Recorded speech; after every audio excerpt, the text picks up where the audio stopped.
e kam provuar dhunën në momentet caktuara shqiptarët dhe ja kam parë të zezën. Ne kemi bërë 97-ën, dhunëzi 97-a e 98-a më vonë.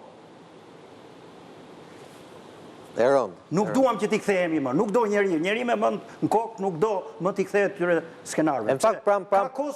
Ka kosto vëndi, kanë kosto qytetarët në ratë parë. Pa një arkivoj që u rikëthyes, me ju përmëndet 98-ën, një arkivoj që rikëthehet protest me thënë vërtetën, për natyrën njerëzore, arkivoli dje që është. Që nuk e shikon në asnjë vend tjetër, mesazhin që përcjell ai veprim. E shikon me thënë vërtetën.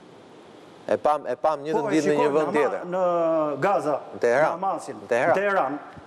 Një të ditë e pam. E kam parë edhe në Pam një arkivoj në Teheran, me trupin e Kamenejt, jo, plas për një të ditë, në kategori. Dhe një arkivoj në qendër Tiranës.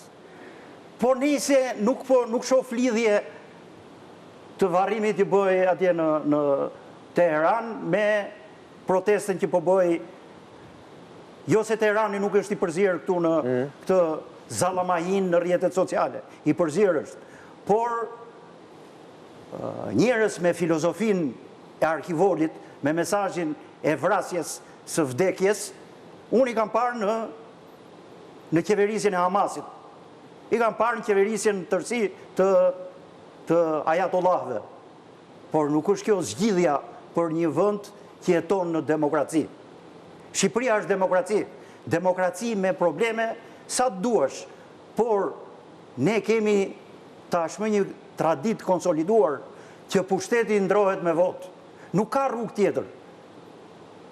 Nëse dëshiron ta heqësh qeverinë, krijojnë parti politike.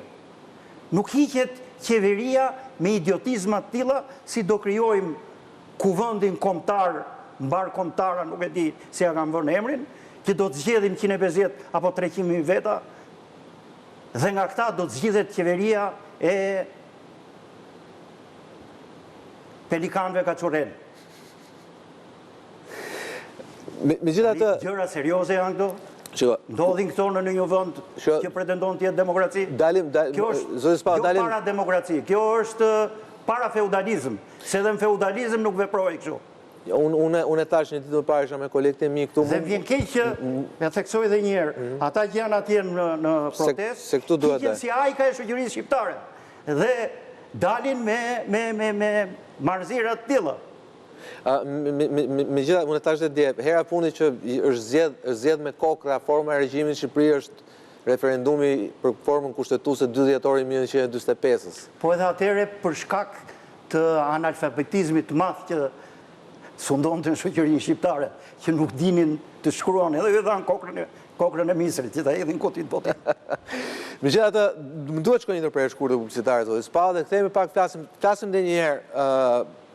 Zoti Berisha gjithashtu thotë që në Shqipëri qeverisjet zgjidhen me votë, e megjithatë dora e tij është pas protestës. Të flasim edhe një herë për atë opozitën, le ta themi për fat keq, të munguar në Shqipëri. Rikthehemi pas pak.